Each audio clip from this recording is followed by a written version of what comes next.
నమస్కారం. రాజకీయ ముచ్చట్లకు స్వాగతం. ప్రతిపక్ష నాయకుడి హోదాలో రాహుల్ గాంధీ ప్రధానమంత్రి మోదీకి పెను సవాల్ విసురుతున్నారా? ఇప్పటిదాకా మాటలాడటం చేతకాదు, అర్థవంతమైన మాటలు మాట్లాడలేరు అని పప్పు అని ముద్ర తెరుచుకున్న రాహుల్ గాంధీ బీజేపీకి, ఎన్డీఏకి, మోదీకి మేకే కూర్చున్నారా అన్న ప్రశ్నలకి అవుననే సమాధానం వస్తుంది.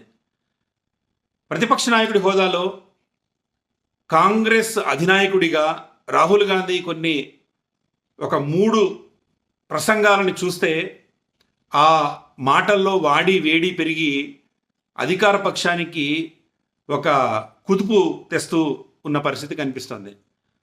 2 సార్లు లోక్సభలో నిన్నటి ప్రసంగంతో సహా అహ్మదాబాద్లో చేసిన ప్రసంగాలు 3 విశ్లేషించి చూస్తే, ఒక కమ్యూనికేషన్ నిపుణుడిగా, రాజకీయ వ్యూహకర్తగా విశ్లేషించి చూస్తే దీంట్లో ఒక పటిష్టమైన పొలిటికల్ నెరేటివ్ కనిపిస్తుంది. ఆ పొలిటికల్ నెరేటివ్ కూడా అది పొలిటికల్ రిలీజియస్ నెరేటివ్ ఉంది. ఇప్పటిదాకా మతం అనగానే దానికి ఏకైక గుత్తాధిపత్యము, ఏకైక ప్రతినిధి బీజేపీయే అనుకున్న ఒక అభిప్రాయం నుంచి భారత జనాల్ని దూరంగా అనతి కాలంలోనే తీసుకెళ్ళగలిగారు రాహుల్ గాంధీ. హిందువులంటే మీరే కాదు, భక్తులంటే మీరే కాదు, అసలు హిందువులంటే ఎవరు అనే నెరేటివ్ని బాగా బిల్డప్ చేస్తున్నారు. ఈ పొలిటికల్ నెరేటివ్ అంటే ఏంటి అనేది ఒక్కసారి చూస్తే రాహుల్ గాంధీ ఈ 3 ప్రసంగాలని మనం అర్థం చేసుకోవచ్చు.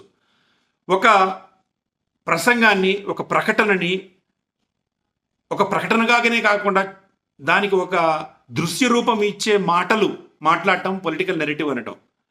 ఫర్ ఎగ్జాంపుల్, ఆయన వెళ్ళాడు, అక్కడ ఉరుకుతున్న కుందేలును పట్టుకున్నాడు అని ఒక స్టేట్మెంట్ అనుకోండి.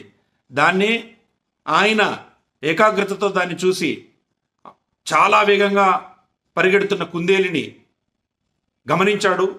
అర్జునుడు తదేక దీక్షతో ఆ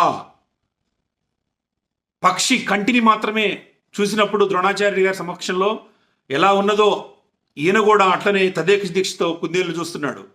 ఆ తర్వాత చుట్టూ నిశ్శబ్దం, చాలా ఏకాగ్రతతో ఒక పిల్లిలాగా నడుచుకుంటూ వెళ్ళి ఒక్కసారిగా వెళ్ళి కుందేలు పట్టుకున్నారు. ఇది నెరేటివ్. ఆయన కుందేలు పట్టుకున్నాడు అనడానికి నెరేటివ్ బిల్డప్ చేయాలంటే రకరకాల కథలు, రకరకాల చుట్టూ సీన్ క్రియేట్ చేయాలి. అది ఈ మధ్యకాలంలో ఎక్కువైంది. ఈ పొలిటికల్ నెరేటివ్లో చాలా అంశాలు వస్తూ ఉంటాయి.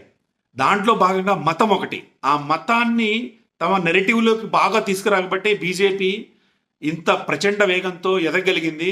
3 సంవత్సరాలు 3 దఫాలుగా ప్రధానమంత్రిగా మోడీ ఉండగలుగుతున్నారు. ఇది అర్థమైనట్టుంది. తన భారత్ జోడో యాత్ర అయిపోయిన తర్వాత రాహుల్ గాంధీ గారిలో ఈ రకమైన పరిపక్వత కనిపిస్తుంది. అందుకే ఆయన ఎప్పుడూ లేని విధంగా మతాన్ని వేదికగా చేసుకొని, భారత ఇతిహాసాలను వేదికగా చేసుకొని మాట్లాడుతున్నారు. మొదట ప్రతిపక్ష నాయకుడిగా ఆయన చేసిన ప్రసంగంలో ఏకంగా శంకరుడి గురించి మాట్లాడుతూ, శంకర్జీ అని ఒక ఫోటో చూయిస్తూ ఆయన చేసిన ప్రసంగం నిజానికి కూడా ఆశ్చర్యకరంగా ఉన్నా కూడా జనంలోకి వెళ్ళగలిగింది. డరోమత్ ఢరావోమత్ అనే సిద్ధాంతాన్ని అన్ని మతాలు ఎట్లా చూయిస్తున్నాయో బొమ్మల రూపంలో ఆయన చూయించారు.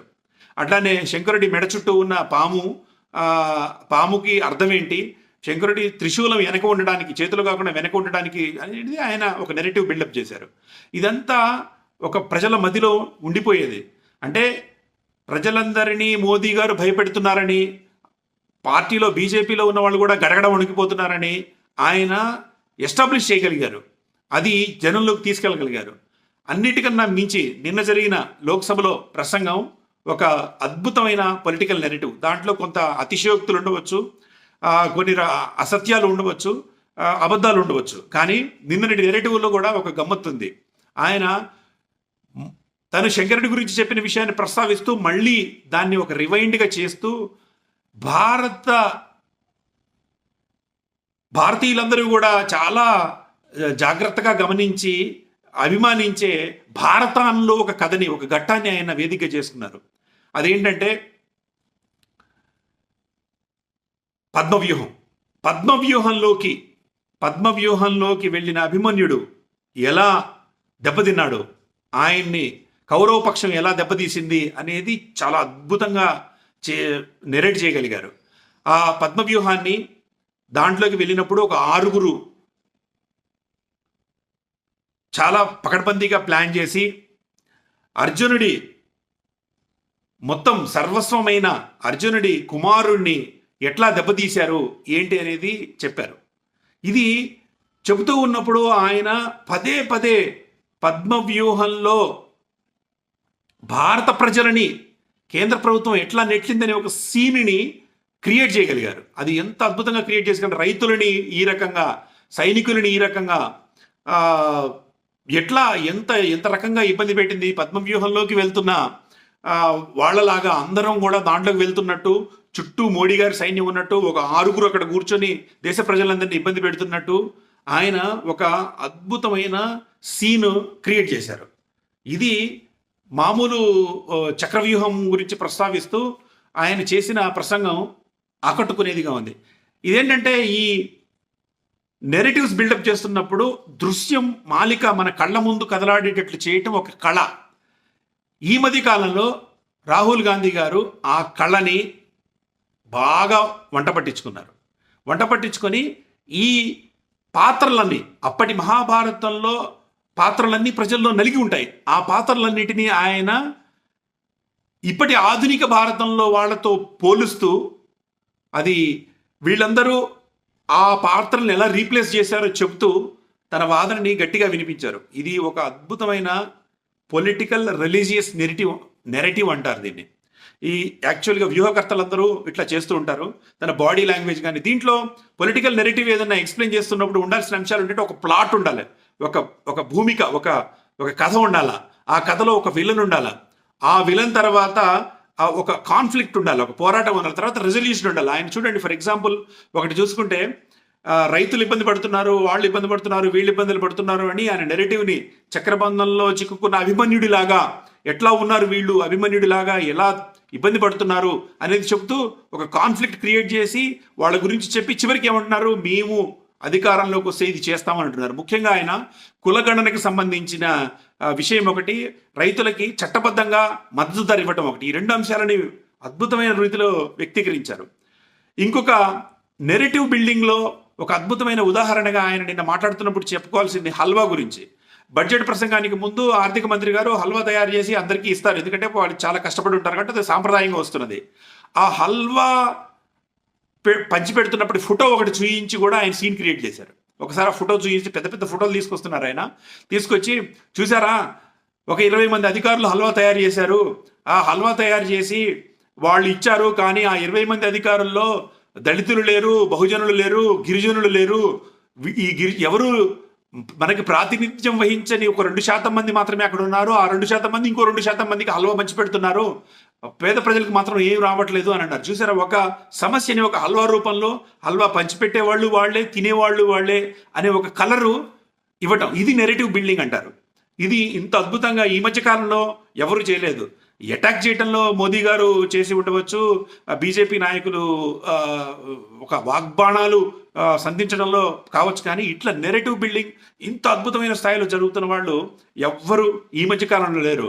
ఆ నెరేటివ్ బిల్డింగ్ చేస్తున్న విధానము, మాట్లాడుతున్నప్పుడు వాడుతున్న పదాలు జనసామాన్యానికి అర్థమయ్యేటట్టు, అట్లే మధ్య మధ్యలో వ్యంగ్యాస్త్రాలు, నేను ఇక్కడ ఉన్నన్ని రోజులు మోదీ గారు రారనటము, మోదీ గారు ఒక 2 పారిశ్రామికవేత్తలకు మాత్రమే ప్రయోజనం చేకూరుస్తూ దేశ ప్రయోజనాలని నీరుగారుస్తున్నారని, ఇవన్నీ కూడా చెప్పటం వచ్చే అసెంబ్లీ ఎన్నికల్లో ఖచ్చితంగా ప్రభావం చూపే అంశం.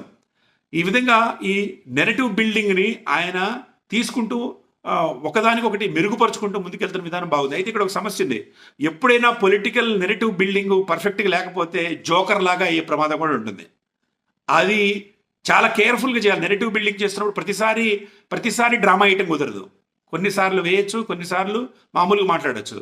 కానీ గత కొన్ని రోజులుగా రాహుల్ గాంధీ గారి ప్రసంగాలను చూస్తే మాత్రం బీజేపీ శిబిరంలో ఆయన గుండె దడ పుట్టిస్తున్నట్టే.